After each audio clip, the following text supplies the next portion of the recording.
Admissionstesting.org is the official site for the BMAT and where you'll find the most valuable materials for preparation. So start by going to Test Takers, then select the BMAT. It's worth spending a few minutes going over which session you're going to choose.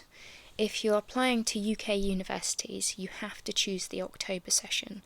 The session you do is stipulated by the university you're applying to, so do spend a bit of time going over this. It's worth spending time going over all of this website. For example, here you can see key dates and costs. The date changes every year, so it's worth being very familiar with this website well in advance of the test.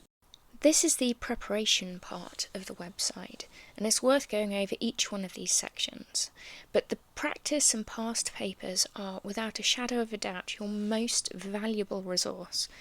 You get two kinds of question banks. You get the ones who have written their own questions, and this is really, really good.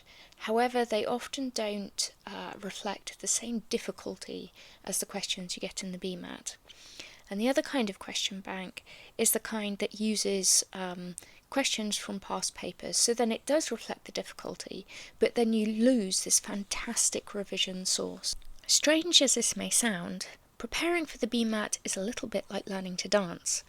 First you learn the steps, then you practice, and then you do it to the music, or in this case, you do it to a time. So for those first few papers, have no timer, have your textbooks out, and learn the steps. Start with the practice papers with explained answers, starting with the oldest one, which would be the specimen paper. Sit the paper, obviously without looking at the answers, and then get the explained answers, and it will help you to see what they expect and where you've made mistakes. I recommend doing 2 to 4 papers like this, no timer, and with textbooks to help you learn the steps. Now, again going from the oldest to the newest, do it with no timer still, but also no textbooks. And then save at least the most recent 7 years worth to do as timed practice. So this is a time-pressured exam.